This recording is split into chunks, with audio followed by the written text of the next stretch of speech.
Olá, começa agora mais um programa OAB Nacional. Seja bem-vinda, seja bem-vindo. No programa de hoje você vai conferir mais destaques do primeiro Congresso Digital da OAB, um encontro histórico e que se consagrou como o maior evento jurídico virtual do mundo. 115 mil participantes, diálogo constante com o judiciário, com as altas autoridades da República, com magistrados de todas as instâncias, intelectuais. Nós prestamos este serviço à nação neste momento. E fizemos isso de forma voluntária, agradecendo aqui a todos os mais de 600 palestrantes que gratuitamente estiveram nesse evento. Nós acreditamos em uma única coisa: não há reconstrução do mundo, do Brasil, sem a participação ativa, corajosa e independente de cada advogada e de cada advogado. Durante 5 dias, em uma plataforma totalmente virtual, juristas, magistrados, advogados, parlamentares e grandes personalidades do direito realizaram intensos debates sobre os reflexos da pandemia no meio jurídico. Dentro dessa pandemia, dentro das condições excepcionais que ocorreram, a partir principalmente da segunda quinzena de março no Brasil, como isso refletiu e como isso refletiu no Poder Judiciário, principalmente no Supremo Tribunal Federal, e qual foi a importantíssima contribuição do Supremo Tribunal Federal na pandemia, dentro exatamente das suas 3 clássicas missões constitucionais que existem desde o início da República, desde a transformação do antigo Supremo Tribunal de Justiça, existente na Constituição do Império, mas sem atividade de justiça constitucional. Essa transformação que se deu pela Constituição de 1891, aí sim, criando, nos moldes como nós conhecemos hoje, nos moldes da Suprema Corte norte-americana, o Supremo Tribunal Federal, com as suas 3 missões clássicas que foram exercidas dentro desse período importantíssimo da pandemia. As relações de trabalho e as inconstitucionalidades na legislação nesse período de pandemia foi o tema da palestra da presidente do Tribunal Superior do Trabalho, ministra Maria Cristina Peduzzi. A pandemia da Covid-19, que assola o mundo, alterou completamente a forma como os mais diversos ramos da ciência passaram a lidar com a realidade. E dentre as ciências sociais aplicadas, o direito, em praticamente todos os países, ele precisou ser revisto e ser adaptado para oferecer uma resposta, para oferecer respostas jurídicas às crises sanitária, econômica e social desencadeadas pela pandemia.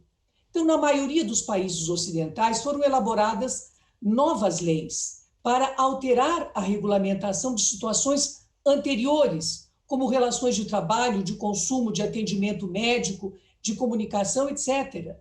A busca, pela preservação da saúde e da vida no Brasil, dos 209,5 milhões de habitantes, exigiu uma disciplina legislativa que enfrentasse e disciplinasse essas novas relações. A pandemia trouxe para o mundo uma crise não só sanitária de proporções catastróficas, com o esgotamento do sistema de saúde dos mais diversos países, como também uma crise econômica, que é considerada pela direção do FMI como a pior já existente desde a Grande Depressão de 1929. E os momentos de crise, nós temos que compreender, são aqueles que colocam à prova a força do constitucionalismo de um país. Mas eles também são capazes de revelar a primazia da Constituição na busca por novas soluções normativas infraconstitucionais. Então, com toda certeza, a pandemia alterou a forma de viver em sociedade, o que inclui também a forma de trabalhar. Então, não é possível manter a mesma interpretação da ordem jurídica anterior naquilo que foi modificado. É preciso sempre considerar os direitos fundamentais, sim, mas com um olhar apurado para as mudanças concretas que a sociedade e os indivíduos vivem. Caso contrário, viveremos uma universalização de princípios totalmente ilusória e distante da sociedade e distante da realidade. O tema também foi comentado pela presidente da Associação Brasileira dos Advogados Trabalhistas, Alessandra Camarano. O que se observa é uma harmonia com a Declaração Universal de 1948. As regras constitucionais previstas na nossa Carta Magna, elas estão em harmonia com a Declaração Universal de 1948 e com os demais pactos sobre direitos humanos, das quais o Brasil é signatário e que tem por dever estar seguindo, por dever estar cumprindo.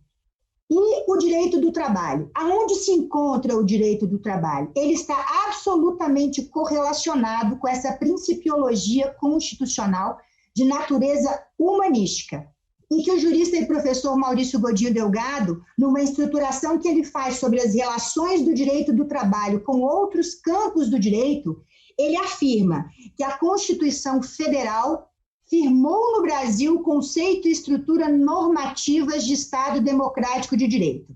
E ele segue dizendo, em que ocupam, abre aspas, posições cardeais à pessoa humana e sua dignidade, juntamente com a valorização do trabalho, especialmente do emprego, o que insere o ramo juslaboralista no coração e mente jurídicos, definidores do melhor espírito da Constituição. Fecha aspas. E o que se observa nessa construção legislativa, neste período de pandemia em especial, é uma ausência de um Estado social que volte a prioridade para o texto constitucional. A prioridade do texto constitucional de dignidade da pessoa humana, porque na medida em que se destina, neste mesmo período de crise humanitária, 1,2 trilhão para os bancos, neste mesmo período são editadas medidas provisórias que suspendem contratos de trabalho e que reduzem salários. Também não se verifica, neste mesmo período pandêmico, qualquer aporte a pequenas e médias empresas. Estas pequenas e médias empresas que garantem empregos e a subsistência de milhares de trabalhadores e trabalhadoras. E aí fica a pergunta: onde está o valor social do trabalho previsto em normas constitucionais, no texto de direitos e garantias fundamentais? Onde está o princípio e a valorização da livre iniciativa, quando pequenas e médias empresas estão fechando suas portas e aumentando o índice de desemprego? Os desafios enfrentados nesse momento de pandemia são muitos. 2020 é também o ano das eleições municipais e estaduais no Brasil.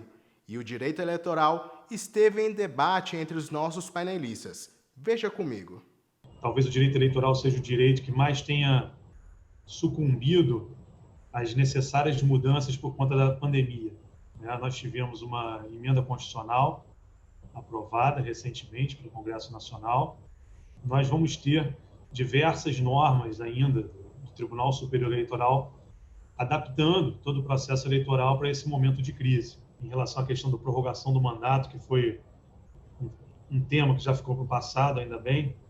Desde o primeiro momento, a Ordem dos Advogados do Brasil emitiu nota contrária a qualquer tipo de prorrogação do mandato dos cargos eletivos municipais, entendendo pela inconstitucionalidade desse tema. Temos alguns pontos que eu entendo positivo aqui nessas eleições 2020. Primeiro, fim das coligações. É a primeira eleição que nós teremos o tubo de ensaio, como só ocorrer em eleições municipais, da não existência de coligação, fruto da emenda constitucional 97/2017, para o pleito proporcional. Então, essa é a primeira vez que os partidos políticos terão que ter na sua chapa candidaturas viáveis, sem poder contar ali com a muleta, com a bengala de outros candidatos e outras candidatas aquelas agremiações que podiam, num passado próximo, coligar. E aí nós temos a regra da Lei das Eleições, lá no artigo 10, no artigo 10, parágrafo 3º, fala que o partido político pode apresentar até 150% das vagas a serem preenchidas.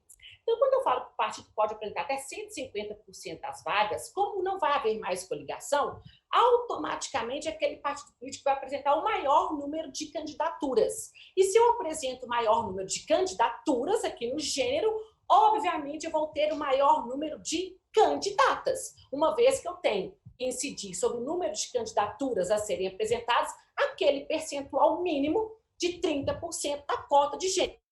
Que eu falo aqui que é cota de gênero, mas diante da nossa realidade social, é uma cota ainda hoje destinada às mulheres.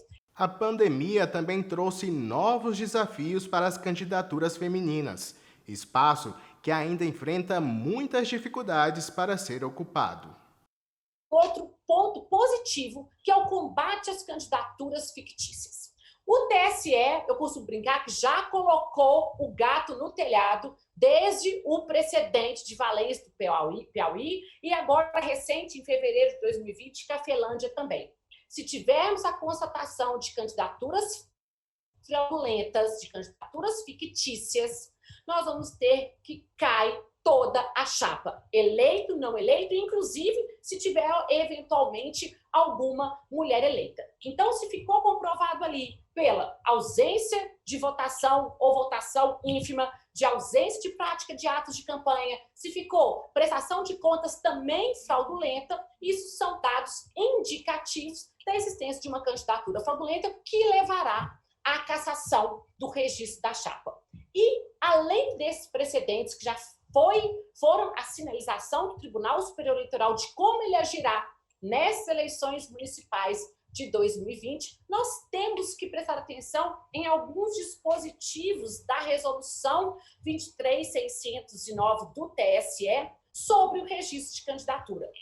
Nós temos lá no artigo 17, parágrafo 4º, que no cálculo percentual da cota de gênero vai ser feito com base no número de candidaturas efetivamente apresentadas pela agremiação, com a devida autorização das candidatas. A inserção da mulher na política, presidente Eduardo, Carol, Gustavo, não é um assunto exclusivo de mulheres. É um assunto da sociedade que quer e precisa ser democrática. Como fica o acesso à informação e a defesa da Constituição em tempo de pandemia?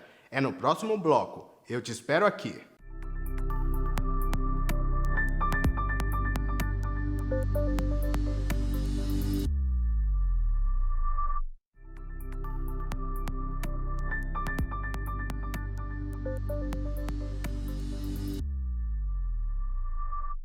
Voltamos com o programa OAB Nacional. E a pauta é Congresso Digital da OAB. A pandemia chegou de forma inesperada. Que tipo de consciência teremos daqui para frente? Quem comenta é o ministro do Superior Tribunal de Justiça, Napoleão Nunes. Essa consciência súbita que fomos obrigados a tomar e a ter, nos advertiu mais ainda para a fundamentalidade de certos direitos e para a relatividade de certas solenidades da justiça que contribuíam muito mais para afastá-la do povo do que para aproximá-la. Eu penso, ministro Tarcísio, ministro Benedito, doutor Renato, eu penso que essa experiência dolorosíssima, que ainda não terminou no nosso país, essa experiência nos arrastou para uma consciência absolutamente irreversível de que é preciso atuar energicamente em favor dos direitos fundamentais. Como fica o acesso à informação nesse período de quarentena? Essa é também uma das preocupações da advocacia do país, que defende o direito da sociedade se informar, como garante a Constituição Federal Brasileira. Em tempos de normalidade, o acesso à informação ele é direito fundamental, elemento de princípios fundamentais da Constituição, do princípio democrático, do princípio republicano, do princípio do Estado de Direito, né? E por isso mesmo, o acesso à informação ou a liberdade de informação é sempre tratada, é sempre examinada nessa dupla perspectiva. A liberdade de informação, no sentido da liberdade de expressão, a liberdade, por exemplo, dos meios de comunicação em informar, né? E aí com todas as garantias constitucionais, da vedação à censura, né? E da vedação à censura nos meios de comunicação, mas também a censura de um modo geral da atividade comunicativa, da livre expressão e manifestação do pensamento. Mas, por outro lado, a liberdade de informação também tem a perspectiva do direito à informação, o direito que a sociedade tem à informação, o direito de ser informada e ser bem informada e ser precisamente informada sobre os fatos da vida, para que com essa livre informação consiga o todo social ter uma apreensão crítica de tudo o que se passa à sua volta para encaminhar, digamos assim, as melhores soluções e as melhores perspectivas de atuação. O acesso aos dados públicos são fundamentais para orientar a sociedade e para combater notícias falsas, as chamadas fake news. A vacina contra fake news é a informação. Então, a ocorrência de fake news em face de uma população informada, ela é irrelevante, porque isso não vai produzir efeito de manipular as pessoas, né? Então, eu diria que o ambiente de desinformação é o ambiente favorável, propício à disseminação de fake news. E um ambiente de uma sociedade informada, e aí o direito ao acesso à informação, a importância, né, dele, é a imunidade contra esse mal moderno, né? Eu vejo com muita preocupação, já que associado ao direito à informação está a liberdade de expressão e são fundamentos da nossa democracia, né? Então, vejo que a informação, mais do que nunca, ela é um instrumento de defesa da sociedade. A Constituição Federal Brasileira consagrou direitos fundamentais para nós brasileiros. Na pandemia, ajudou a garantir a proteção necessária para a população. Os 32 anos da Carta Magna e a aplicação dos direitos e garantias fundamentais foram analisados pelos especialistas. A Constituição atua e tem sido aplicada sem nenhum tipo de necessidade, como houve algum tipo de debate em relação à invocação do estado de defesa ou do estado de sítio. Em segundo lugar, vamos também mostrar que a nossa Constituição e a sua abertura ao direito internacional foi extremamente importante nesse momento no qual o multilateralismo, a necessidade de cooperação entre os Estados se mostram evidentes. E depois nós vamos abordar alguns direitos que menciono como sendo direitos que foram revalorizados pelo ordenamento constitucional e pela proteção de direitos humanos. O que nós aprendemos aqui, nesses mais de 30 anos da vida da nossa Constituição, é que a Constituição é um processo que merece sempre a continuidade e mais esforços para realizar as suas missões de justiça social, de igualdade e de solidariedade. O que nós poderemos fazer mais? E eu destaco o que aconteceu com o fechamento das fronteiras. Nesse caso, a mobilidade humana, a mobilidade internacional, e especialmente com o fechamento de fronteiras e com inclusive o afastamento daqueles que poderiam solicitar refúgio ou acolhida humanitária, isso mostrou, pelas portarias do Ministério da Justiça, isso mostrou uma faceta que, do meu ponto de vista, é inconstitucional e viola obrigações internacionais de direitos humanos, especialmente no tocante aos solicitantes de refúgio, a proibição da devolução, ou seja, houve o desrespeito ao princípio do non-refoulement. Em apertada síntese, nós tivemos a edição desde do chamado fechamento das fronteiras na verdade, se buscou o impedimento, né, temporário, né, que se imagina, do não nacional no território brasileiro, teria fundamento na Lei 13.979, no artigo 3º, inciso 6º, mas mereceria aí uma interpretação constitucional. Houve uma sucessão de portarias, desde da primeira. Atualmente, hoje, o marco normativo está fixado na portaria interministerial número 255, que foi prorrogada pela portaria interministerial 319 e que estabeleceu limites